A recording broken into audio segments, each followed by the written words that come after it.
So hello and welcome everyone. Thanks for coming to this evening's Poem Jam.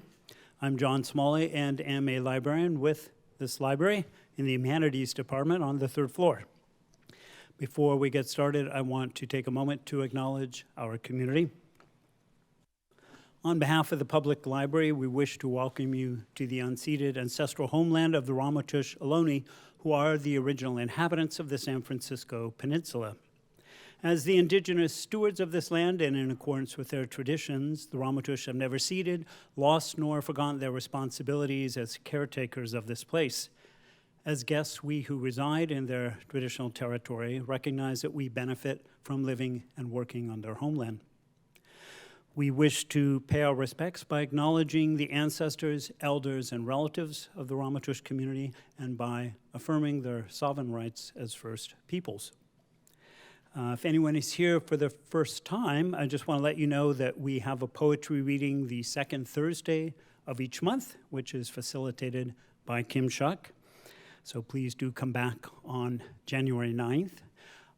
You can find out what programs we have here by picking up a flyer or newsletter from the table on your right. Also on the table, there's coffee and cookies you can help yourself to, and a few of these limited edition Poem Jam pins. So grab one of those. You can also visit our online events calendar at sfpl.org. So without further ado, I want to turn the microphone over to our host, Kim Shuck. Please give her a warm welcome.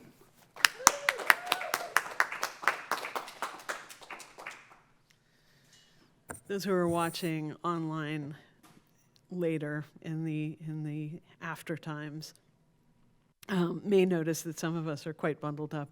It is raining today, so it's sort of exciting. It doesn't happen as often as I remember it happening when I was a child.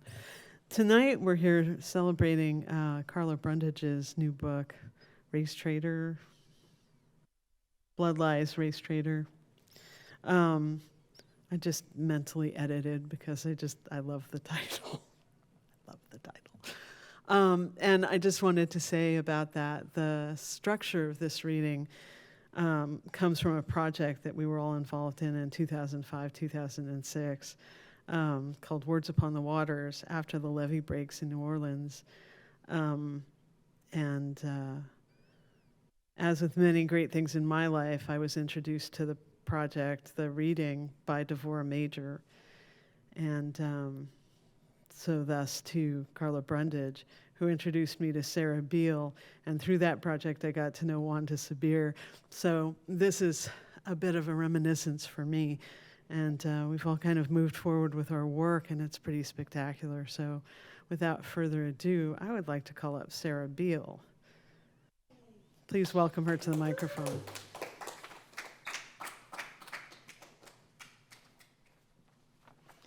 Thank you so much, Kim. Yeah, Words Upon the Waters was such an amazing and wonderful project, and I was so excited to do it with Karla, who is one of my closest, dearest friends, and I remember our daughters were so little when we were working on that project.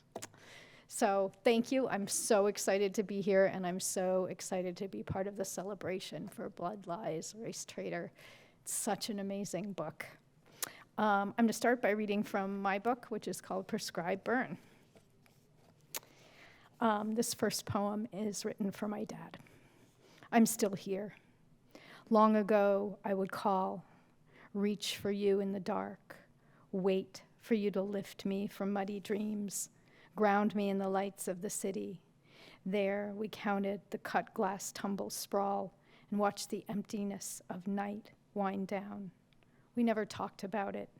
Now, time tangles, twists, makes rubble of abandoned conversations.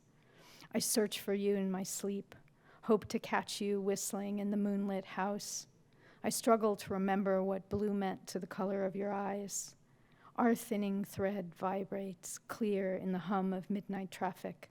This evening's mirror is an inkling, a shadow of our full selves. I wonder, can you feel my small, cool fist that bumps and tears, runs headlong into deep water? You are still my horizon. there but never close. Here. This next one is titled Sideways. The world slumps sideways, and I grab his voice like the back of a bus seat, as if my heart can be stilled by attending to his restrained, precise words. He's professional, allows a moment for his news to settle, to sink into my stalled-out mind. He restarts, a dispassionate description of actions, situations, failed plans, and secrets guarded like love letters.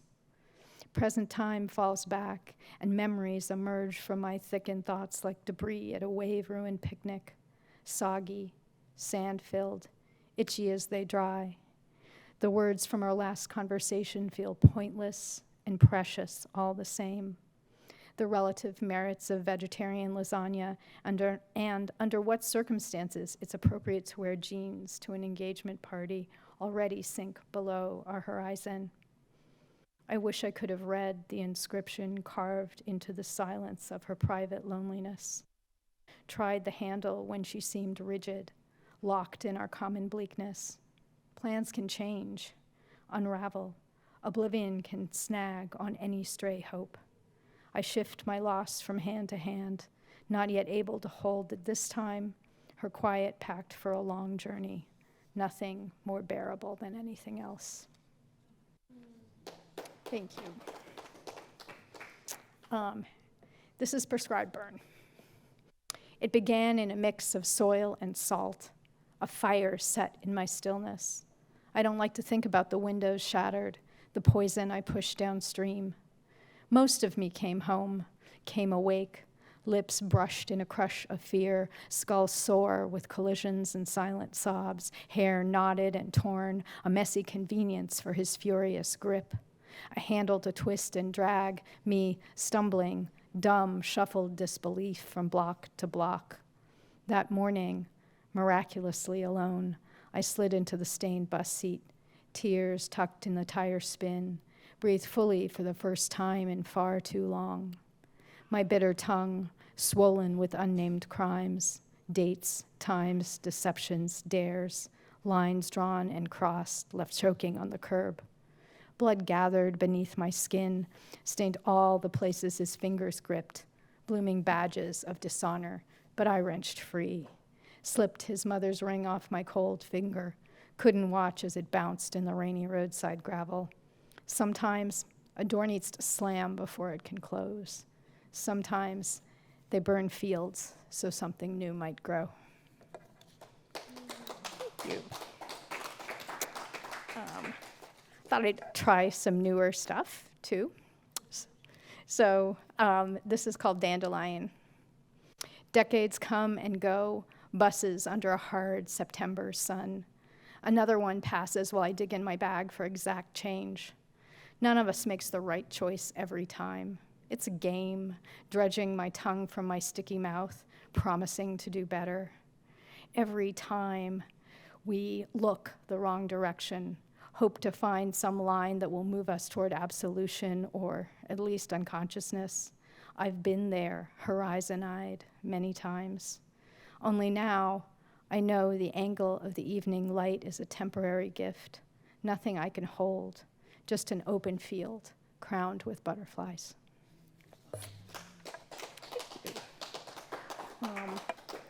So lately, I've been working on a crown of sonnets, and it started with me thinking about the icon or the iconic idea of the mad woman in the attic and wondering where that came from. And it actually seems to have come from Jane Eyre, which is, I know, it's something I read in like middle school.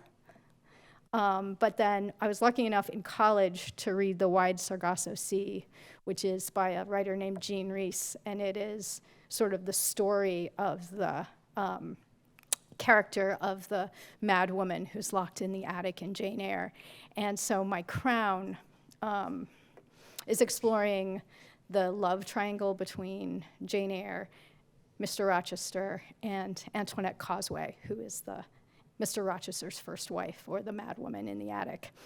And so I thought I would read poems 9, 10, and 11 from that crown. And so here you go. Poem 9. Too drunk on hope to taste the bitter edge of sweet, I didn't hear the final sigh, the last lonesome howl of our old life eclipsed, the world broken open, something ruddy, impatient, something born on fire slipped out, a small bright bird through a broken window. Have you ever thought about how our shelters become our prisons? How conditional love always leaves hunger on your plate, your deluded heart beating for just one more mouthful of honeyed smoke? I owe a debt to the caged creature who transformed our mutual craving from endless abyss to furious conflagration. Men harvested her opulent wilderness again and again. She found her own vacancy. She filled it with flame. 10. She found her own vacancy. She filled it with flame, and that unbound burning danced, head back, arms wild as waves. Her thorny smile tore the breath from the constant wind. She was a woman born with the sun in her skin, her heart a hive of disquiet prone to collapse. With so many wings, the sky was not an escape, but a birthright, a cauterization, her way home. No longer the half-moon's lonesome child, no flightless bird in a filigreed cage. She was the flashpoint, the dark horse who ripped the stitches from our frigid world. Finally, night lay a surrender at her feet. Stars drifted from her smoky curls. Her mind swung wide. She saw the profound casualty she'd made, smiled, left it nameless, let the man grope his own charred ruin. Thank you. Thank you. 11. She smiled, left the man to grope his own charred ruin, and it was raining again, like some deity couldn't break the habit of humiliation. Abandoned, the man shivered in a caustic ooze, another failure for his ghost to grind between craggy teeth. That crush was not his same old nightmare, not the weight of obligation, the stuffy immobility of custom. His undoing had stalked him, ran elongated fingers across his cervical spine, whispered the word, run, and laughed as his coarse hairs pimpled their animal response. Still, morning came, dragged a shade of bone to relieve the dark horizon, a small hazy opening. A new summer blue day filled his traitorous lungs. Thank you. And I thought I'd end with one really short poem. And this is a poem, you know how I think we're all writers here probably. And sometimes you're just going through your day and a poem just lands in your brain. And so this is something that I wrote one morning when I was walking to BART, or I wrote it once I got on BART. So it's called Crosswalk. What if the old man in his dove gray shirt and walnut tie, scooping up the cinnamon cat, resting his cheek gently on its head, was the whole world this morning? Then the news of greed and death and all my voracious anxiety would dampen, a storm to a breeze, to a whisper of fall. Good morning, says the man. Is that Walter? I ask. No, this is Earl. Walter visits, but he doesn't stay. Thank you.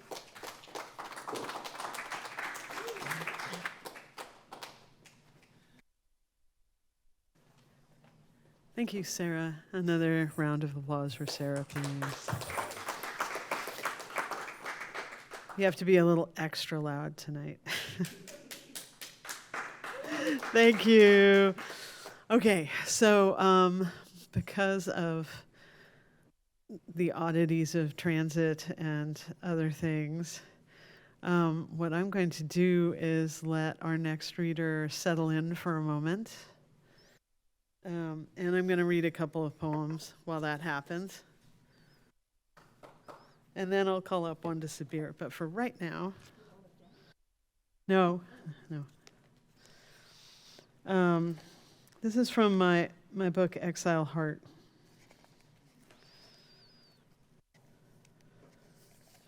Ransom. Somewhere there's a rock that fits your palm like a raven's breast, waiting for a line or two to remind everyone what they already knew about waiting for heartfelt, under fingertips, feathers, black as Rome's ransom to the Huns. And how much pepper would you pay? How much is that sense of wonder worth as the chill pours in off the Pacific and leaks in through the window where the wood has pulled away from the glass?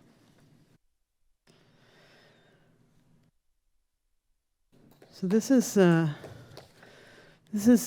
book that's paired with another book of mine, and what had happened was I'd written them both at about the same time, and I sat down at one point with Thea Matthews, and we printed all of the poems from both of the books out, and we sorted them into Oklahoma poems and San Francisco poems.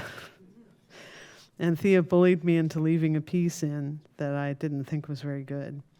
And it has literally been the only poem that people mention out of the book. So, so if you have the opportunity to work with Thea Matthews on your book, take that opportunity because she's really good at it. Highway. Route 66 was the river we all lived with, knowing its habits and fauna, the sacred diners and cafes on its shores, and the seasonal overflow. There's a mythology there that blurs between cultures. No Fred Harvey, but it replaced the railroad next food, second floor of the big teepee, and sometimes a hawk, not quite dead on the blacktop, the one that marked me with a clenching foot, a reflex between French toast, scrambled eggs, and cubed ham, tangy coffee, when I still smoked cigarettes, and Grandpa had a bronze American Leviathan, the whorehound drops, jerky moccasins, gas, and incandescent constellations of towns at night, telling their very own stories. Unknown to us, so many ghosts along this river we share, these pinpricks of similarity, these hauntings, this long men, such crime, such home place.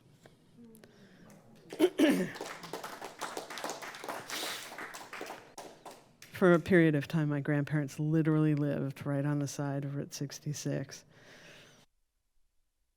We've been collecting stairs for years. Stairs and the idea of stairs. We build with them like children do, just like playing with blocks. We will paint them with hard ideas, with generational hope. We may yet reach the somewhere else we had in mind, wanting so little in those days between bingo and collecting funeral cards. Houses subside and the screen door doesn't quite fit. The hedge apples grow thorn and poison in the way that they have.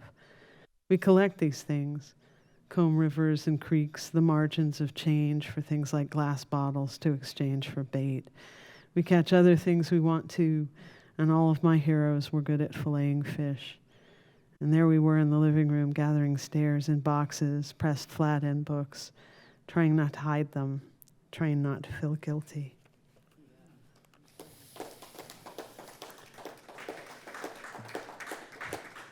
I picked that one because it feels like it's on the topic of that whole traitorous thing, and it's hard to get away from that. So I'm going to finish with Bridges and Crossroads, which may still be my favorite poem of mine. WPA Bridge over the Neosho. I stood on it in full flood with my dad, the water just kissing the underside of the boards, the river moans shivering up my legs. It stood until a flood licked out the footings.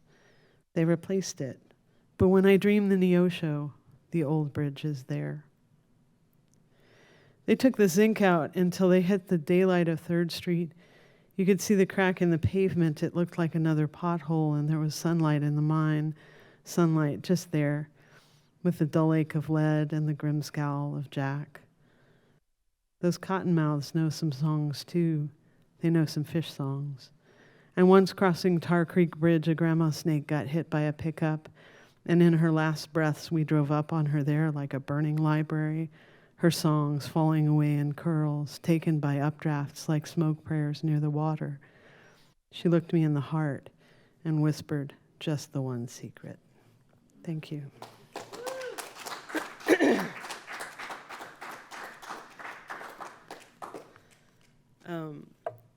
This evening for me is filled with many pleasures, none of them guilty. I haven't heard Wanda read in quite some time, and I am really looking forward to this. And as I mentioned at the top of the show, Wanda was a big part of a year of our lives, a year of my life when we were working on basically getting donations to New Orleans. So if people could please welcome to the stage Ms. Wanda Sabir.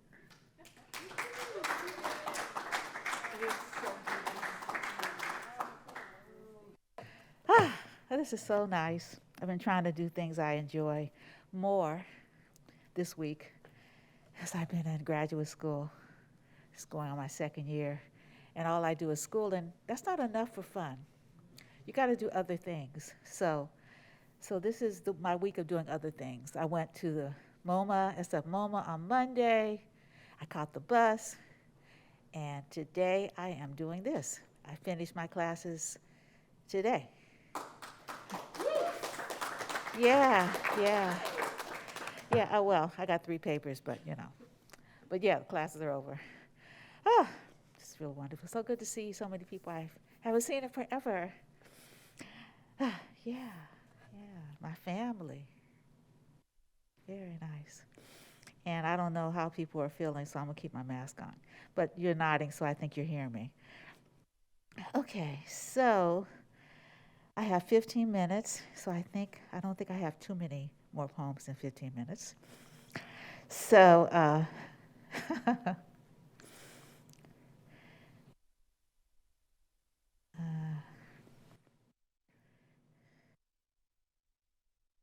I've been writing these memoir poems, and I wanted to share some with you. It's so hard, when you write in a device to be able to find your work. It's just like so difficult. What I wanted to share, I couldn't find it, but I found some nice things that I hadn't remembered I wrote. So that's always good. So I wanted to start with a meditation, just something to think about. And I didn't write this, but I found it when I was looking for things. Don't let anybody with dirty feet walk around in your head. Thinking of the past is like digging up graves. And that's Nathan Filler. And then, it wasn't a happy ending, but it was an ending. Sometimes that's enough. So, anyways. And then here are 4 of my memoir poems. What I do is, I can write them really fast. I think a memoir poem is supposed to be like 7 words. And I do it really well, and so I'll send my friends a poem. And what I'll do is I do sunset photography, and I've been doing it since 2020, so I've got a lot of photographs. And I'll put the poem on the sunset, and I'll text it to people. So here are some poems that I wrote back in September. That's what it says anyway. Life is a quarry. Nothing is stable. Walking bends memories in 2. Forgotten breeze carries them away. Walking is medicine to my souls, SOULES and SOULS. And the last one, which I think is hecka funny. New moon shows up late tonight. Sorry, overslept.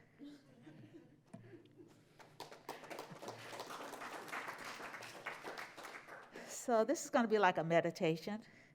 And I forgot I have a orthodontic device in my mouth, which I need to take out because it's going to fall out my mouth.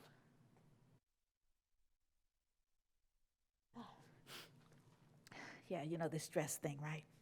TMJ and all that stuff. I got it. Okay, so I took a really wonderful sacred music course, and I get inspired sometimes. I'll hear a song, and I'll say, oh, I got a poem that works really good with that. So this woman, her name is Agu, and she lives in the Pacific Northwest. She plays the bowls and the chimes and things. And I recorded this poem to her song. And obviously you're not getting that. She didn't give me permission. But it's called Reaching In, that's the song. And her name is Agu, A-G-U, and she's fabulous. I'm excited. However, I need to live in the here and now, remembering to breathe. It keeps me here. I breathe in. I know I am breathing in. I'm breathing in joy. I'm breathing in life. I'm breathing in gratitude. I'm breathing in the ocean of life.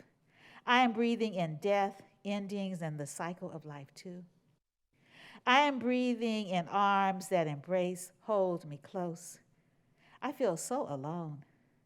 Ancestors sent me flesh arms to knead this flesh body. We rise, baked, warmed. We rise, so high.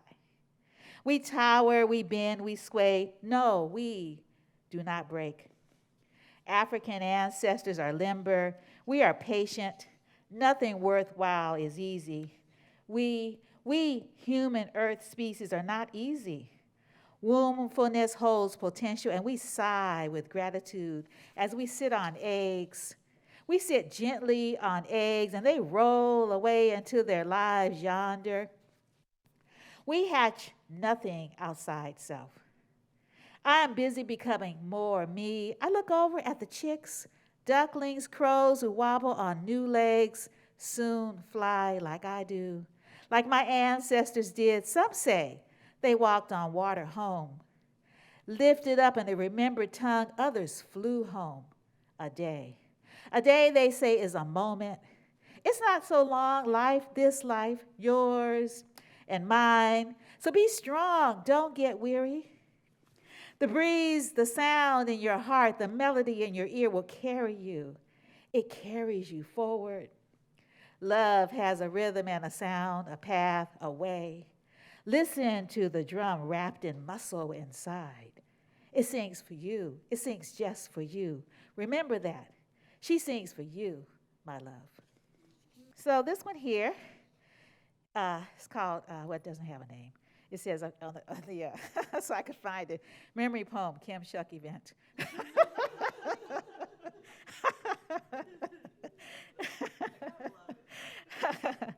Memory, she lives in my body. Perhaps this is why close relatives stay distant. They do not want to remember the stations past, the luggage discarded, forgotten, but I remember. I carry, I wait at the depot for return visits. They do not return. Send a self-stamped postcard with destination arrivals. I wonder, did they arrive safely? I wonder. I just wonder where they are. These people that come through my depot, rest, eat, and then pick up themselves and leave fingerprints all over the station. I spray and wipe them clean. When they return, they do not send me a note or call. They stop at a different station. I find out anyway. We know the same people. We are the same people. Don't they know the trains all belong to the same line?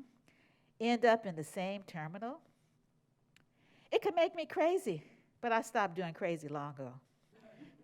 I also prepared an alternative route so I can bypass the folks hitching rides, trying to ride for free, and folks that don't do right. They ring my doorbell anyway. With all these contingency preparations, I still see them. They catch a ride with other related hosts, and sometimes I find myself conjuring them. Memory poems, I call them, and then they vanish. I wondered the first time if she was real. Memory lives in this body. It is marked by histories, herstories, daystories. Residual presence vibrates. Sometimes they rhythms throw me off, change channels, disrupt my peace. I don't like surprises. I read the end of the book first. Life works better when I can prepare in advance. Memories, they live in my body. My body, a place that holds lots of life past and what we're sitting in now.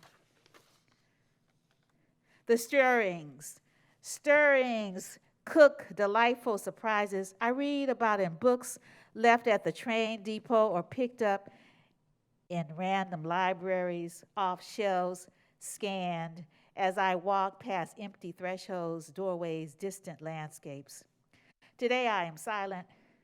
I was at acupuncture this afternoon. Sheila asked me how I'm doing. I remember rushing to mask as strangers approached. They covered the entire sidewalk. I made it just before we collided. I walked into the clinic, left the door open, waited. I rehearsed my answer before the door opened, and Sheila stepped into the room. I checked the clock timing my arrival. Just made it, I thought. How am I? She asked. Well, I have been so busy catching up, I forgot to bring along my body until, tired of neglect, it spoke up. Remember us? I was like, oh my. I could feel her in my hips. I have been neglecting you, I say. I have forgotten what is important, our relationship. We are all we have. I pause and smile at this thought. It is a happy one. I flex my toes after treatment. I pull my legs toward my chest one at a time, massage my thighs, circle my ankles, which crack and crack. I nervously wonder if I will awake others in the room. I swing my legs to the side and sit up. I'd been swimming underwater, breathing deeply, 1, 2, 3, 4, taking an extra sip before submerging myself in non-thought. Is there such a thing? Me and the boys, my grandsons, and my daydream are sitting, meditating, and playing this singing bowl. They like it. I wonder if they can hold the bowl or if it will be too heavy. I think about checking account balances and whether I have enough money to get a massage and how much my body deserves a massage and how long it's been since I last one and how many can I get in 1 month? Should I move the singing bowls from the buy later list? Should I call their father and ask if I can bring my bowl to their house? I see the boys with hands on their hearts and root chakra. I see their spines straight. I see Legend breathing in to a count of 4, holding, then letting go. We let our bodies hang loose. The air comes up through my soles, travels through the fire water, then back out into the cooling earth. I have not made an appointment with Eliza. Too many thoughts. I take another breath. My body is memory. She is temple, memory, temple, holy place. And I think I'm going to stop there. So this is my last one. And I write these long things before I get up in the morning. You see why I have a late morning, right? I start off at 5 or 6, and then I finish at 10. I'm just, that is really the deal. But anyway, sometimes I can't do that. So I wrote this a while back. And it's a prayer. Oh Allah, today I'm going to do my best to stay focused, not worry and enjoy the beauty which is mine and me. I will be grateful for this opportunity to breathe in life and love and opportunity. Today I will walk with confidence, kindness, and serenity. I will accept my beautiful life, celebrate the time I have to be in this body with gratitude and thankfulness. Today, I will find enjoyment in all tasks. I will not rush through today. I will savor each moment. I will practice surprise and delight. I will take my beginner's mind into everything. I will be curious and surprised by the little things that remain little things. Small is beautiful. I will let small stay small. Small is good. Tiny is good. I will enjoy what I normally miss, like the individual grains of sand swallowed in proximity to each other in the landscape. I will bow to the blade of grass, the ray of sunshine reflected in the water, the blue mirror above. I will be a ray reflecting the water below. I will practice expanse, largesse, wonder, yes. I will practice wander, wonder, wanda. She is here too. She is here now. We are here now. Flesh is good. We remember the earth, her dirt, the red clay, sun, freckles, sagging, taunt, triple layered blanket cover, holding bones and muscles and organs and blood and feces and waterways. I sail along the red river that flows inside a world I live within, and then again, it does not contain this spirit that came from above, they say, but they don't know. Spirit biography remains unpublished. It's all speculation. None of those biographies are approved. Throw out the messages. They are lies. I was in conversation this morning as a comet flew overhead as meteors touched down. House cleaning, they are. Stardust rocks disintegrating, changing form. Look, somersaults. I told this person I was never alone, that sometimes it gets really crowded in here in my room, filled with my grandmother, great aunties, ancestor spirit guides, and he said, no, I didn't mean that. What else is there? The unseen is what matters.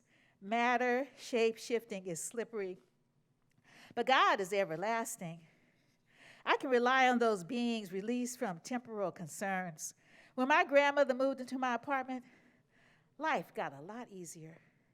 She then moved closer. My flesh mother is here too. Her hands carry life. When she touches my shoulders and forehead and plies me with food, medicine, I feel renewed, well, able to walk through what's in front of me. I wake up and put my hands over my heart and feel gratitude. I am still here. I am not afraid of tomorrow, but I am here right now, and tomorrow will take care of itself. Yes, I don't worry about what is yet to be. Nope. I am surrounded by love. It lives in me. It breathes me. I walk in it. When I forget, it revives me. I am blessed. I bless others. We are blessed. Blessings are all around us. I choose to live in them. Blessings are my neighbors living their best lives. It is me being present, being safe, being free. I am free, and I choose freedom over captivity, no matter how attractive captivity seems. I am no one's savior. As a former slave, as an escaped person, captivity is a prison without sunshine. Today, I will get my work done. I will stay focused. I will take a breath when distracted and recenter my thoughts. And I was reading something. I am enjoying Mrs. Elaw's sacred travels and work. She was a remarkable woman, and her example is notable, and I honor her. My spirit guides surround me, and they invite their friends to join us. And we have such a good time celebrating life and love and aliveness, and for them, memories of aliveness. One day, if invited, I will live with my living ancestors. Right now, I celebrate this body and this life while I can. Today, I will go find some trees and go for a walk with Ochosi.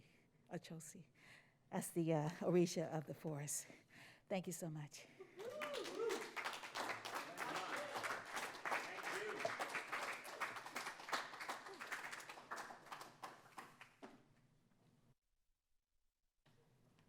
A little more applause for Wanda Sabir.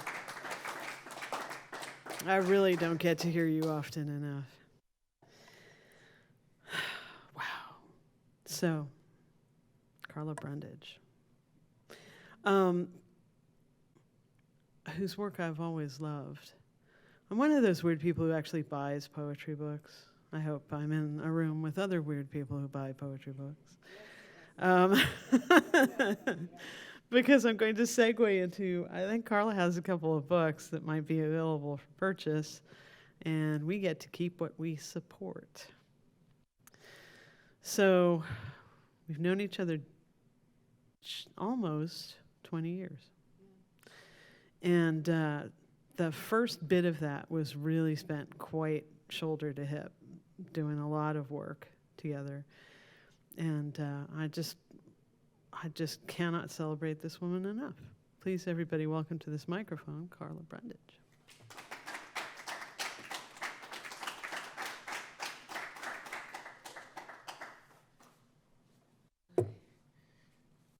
Thank you, Kim. I'm so happy to be here at Kim Shuck poem jam to celebrate my new book. And what makes it even better is to be with so many close friends. Oh, I see so many people I love here tonight. Thank you for coming. Oh, wow. Following that poem, Wanda, Sara, your beautiful sonnets, my God. Kim Shuck, oh, what a gift. But really, in the body, the poem I wanted to share that I've been thinking about sharing, I arrived on a plane this morning, is a lament, and it's about the children we're losing. And it's inspired by one tragic car accident, but it kind of broadened. So it's called Ode to Omens and Overlords. Who could know that on this windy Shakespearean day, mid-October, a full moon would collide with a comet, the red sun would bleed over Mauna Kea, a spectacular setting. Stars would split like bombs, a spangled banner alighting down a trickle of electric specks.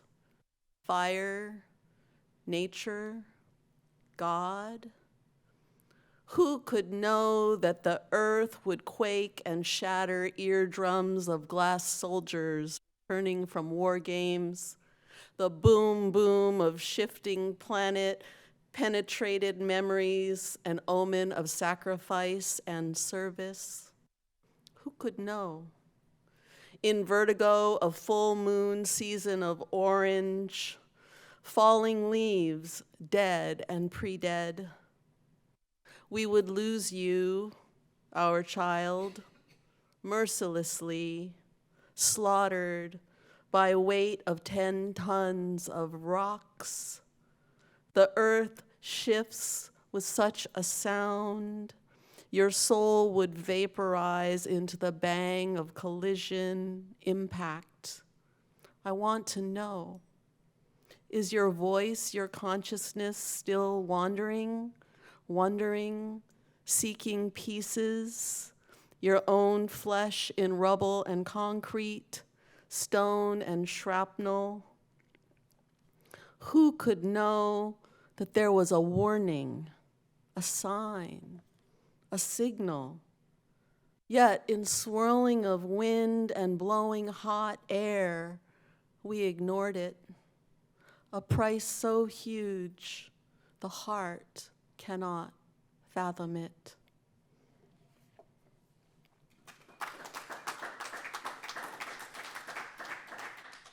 Thank you.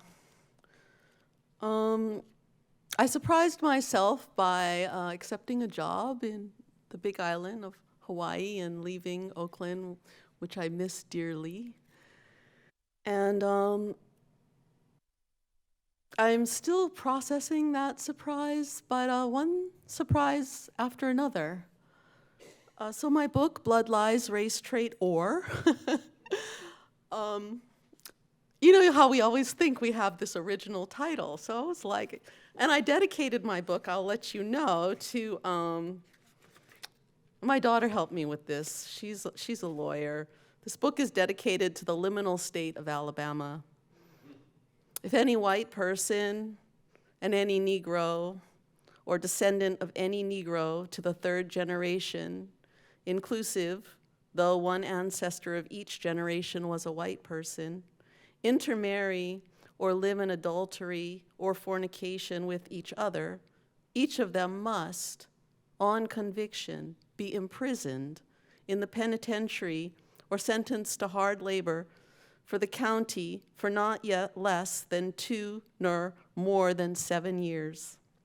Alabama, Anti-Miscegenation Statute Section 4184, Pace versus Alabama, 106 U.S. 583, 1883. And I bring this up because when I landed in the Big Island, the strangest thing happened. My mother's first cousin, to whom I've dedicated a few poems in this book, was killed in Alabama for using a white-only bathroom in 1964, Sammy Young Jr. And it was brought to my attention that the niece of my mother's cousin's murderer, Mab Segrest, wrote a book called Race Traitor. Yeah, blow my mind. So her book, written in 1968 or 69, Mab, a white woman from Macon County, Alabama, whose uncle was a murderer of my family member, grew up as a lesbian in the South in the 60s and became an advocate for social justice and anti-racism back then. And she named her book Race Traitor. So I'm going to meet her. I bought her book. I haven't quite finished it. She's in her 60s, and I'm hoping to go to Alabama in March. So things are weird in this world. You know, we're really enduring, like literally, they're trying to deal with the 13th Amendment again, right? So we're dealing with that, and then these weird miracles are happening here and there. So I'm going to read you the poem about Sammy, but hope that there's some hope in hope. We got to hold on to hope together. So,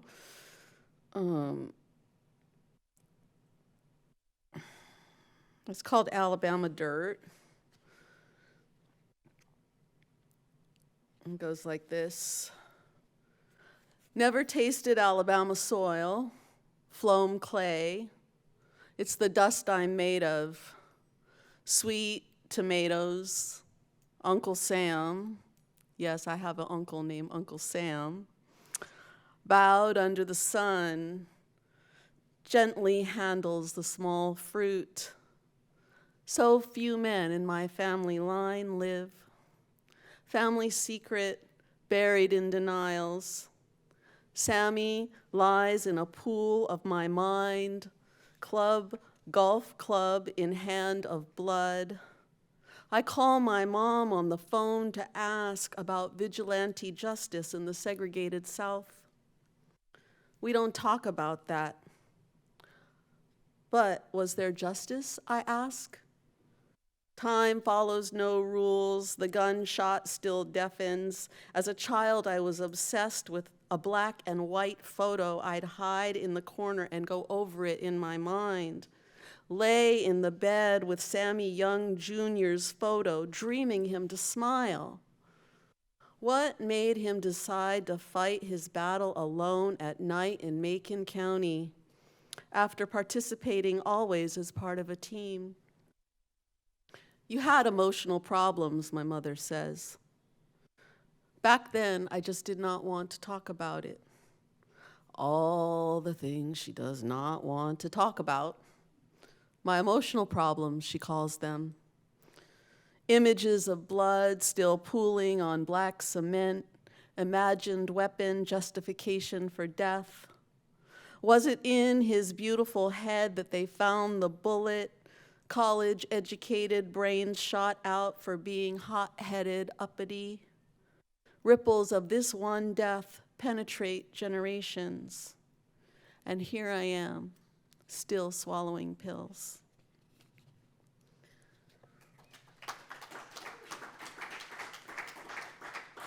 So when I wrote that poem, I didn't imagine that my mom, who never spoke about Sammy, I mean, I can't say never because she did, but there was this hush in our family.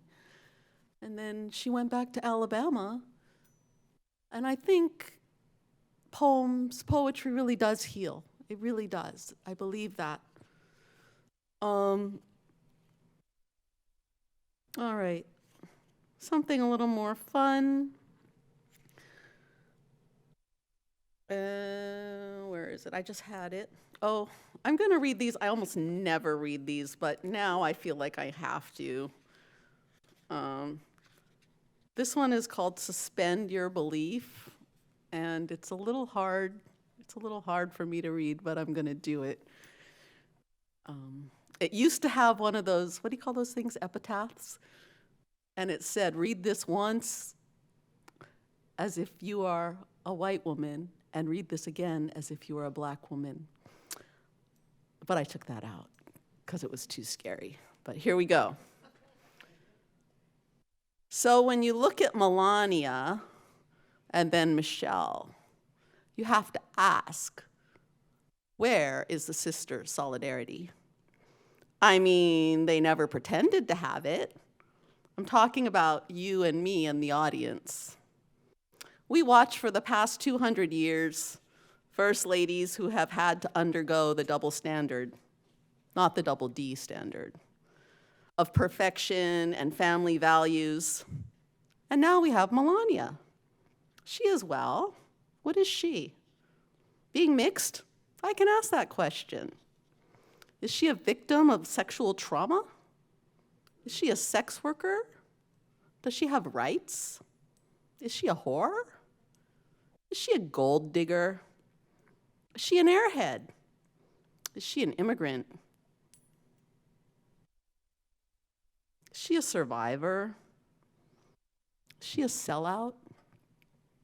Is she smart? Or is she dumb?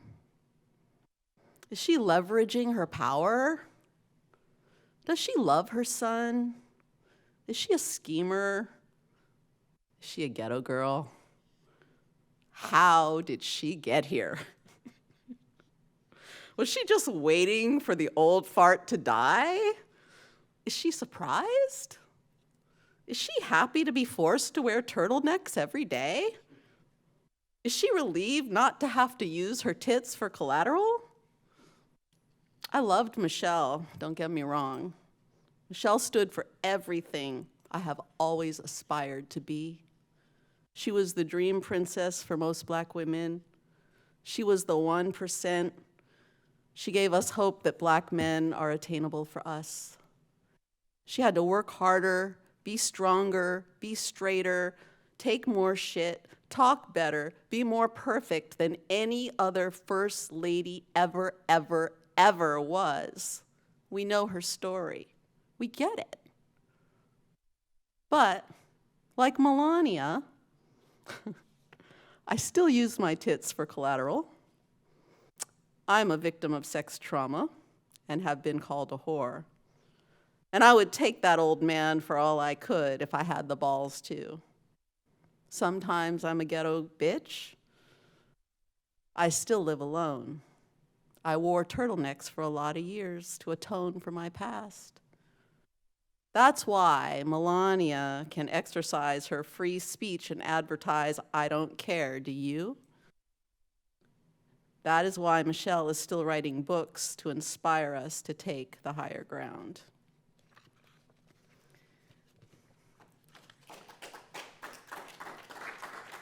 And I'll wrap it up on Melania.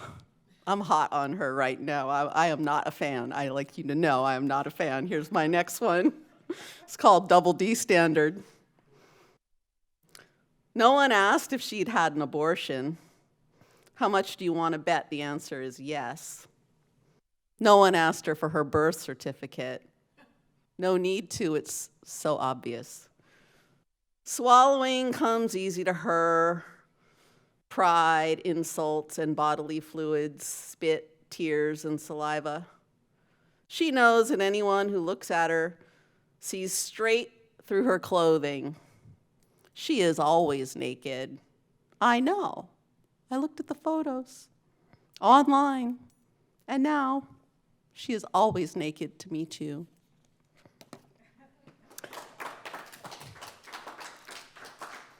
I don't know what possessed me to read those tonight, being filmed.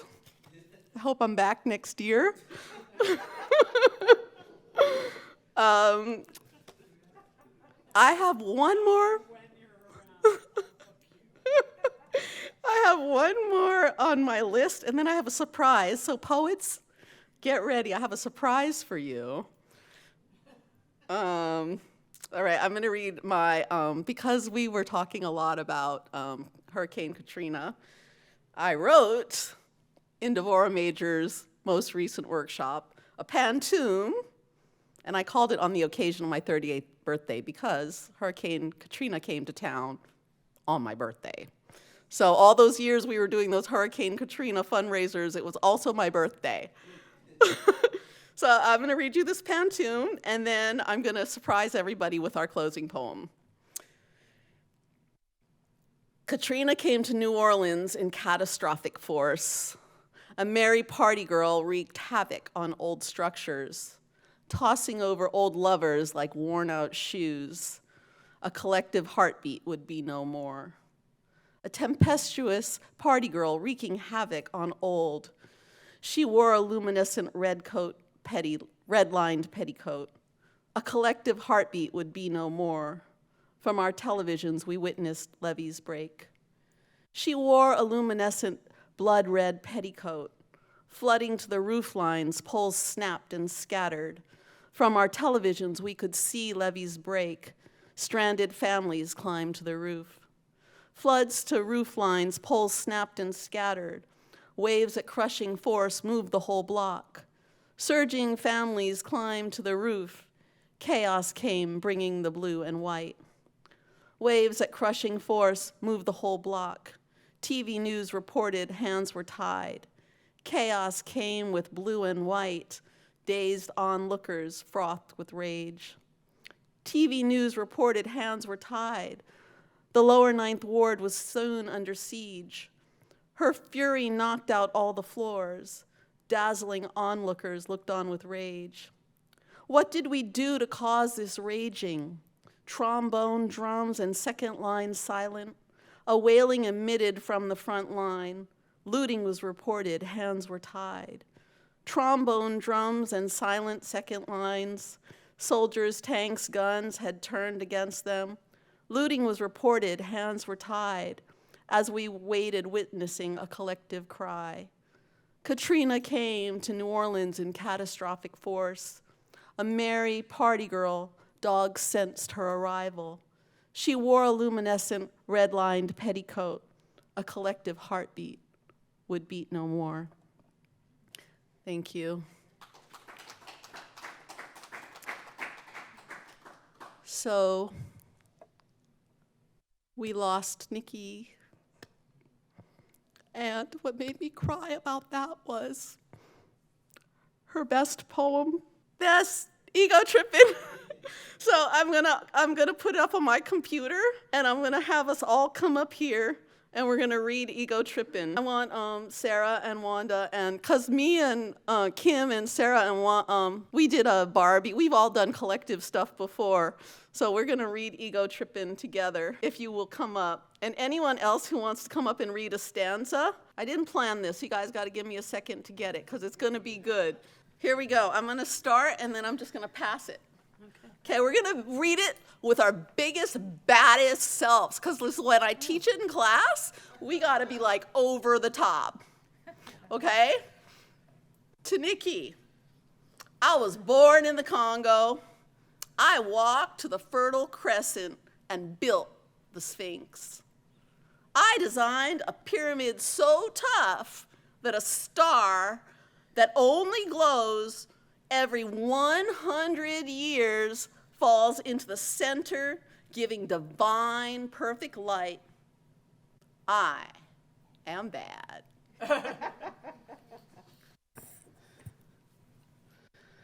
I sat on the throne, drinking nectar with Allah.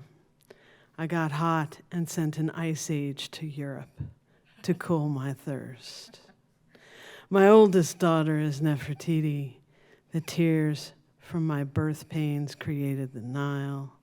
I am a beautiful woman. I gazed on the forest and burned out the Sahara Desert with a packet of goat's meat and a change of clothes.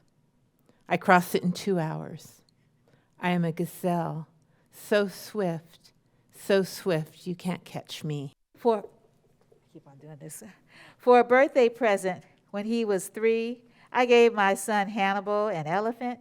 He gave me Rome for Mother's Day. My strength flows ever on. My son Noah built a new ark, and I stood proudly at the helm. As we sailed on a soft summer day, I turned myself into myself and was Jesus. Men intone my loving name, all praises, I am the one who would save. I sewed diamonds in my backyard. My bowels deliver uranium. The filings from my fingernails are semi-precious jewels.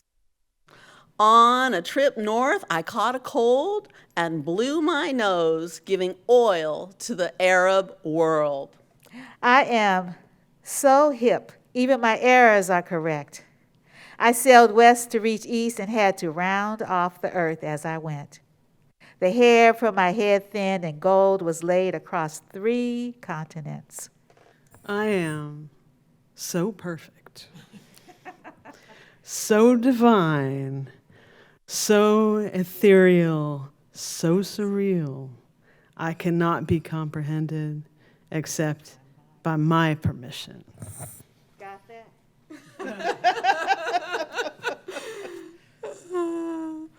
I mean, let's all say I can fly like a bird in the sky. Yeah. I I can fly like a bird in the sky.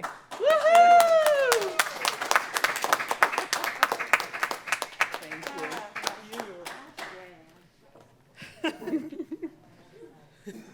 So that's Two Minds with the Same Great Thought. I was actually going to close this out reading a Nikki Giovanni poem as well. So in a recent reading, after I'd said something hopeful about how we all need each other, I was door stopped in that little airlock there between the doors by a guy who wanted to correct me and tell me that we've been told a number of times that things were a tragedy. We've been told a number of times that things were going to be bad, and we survived. And I looked at him and said, who's we? Because not everybody has, every time. So we do need each other. We need each other really badly. And I encourage you to check in on each other, and I encourage you to take this seriously and not hide and just keep your head down. I will be saying some hard things over the next 4 years, so stay tuned. Let's have another round of applause for our fantastic guests tonight, Sara Biel, Wanda Sabir, Karla Brundage, and every one of you. Thank you to the San Francisco Public Library, to Kenny for doing all of the work back there, for John for holding space for this, and generally for the whole system for never, ever editing me. Thank you.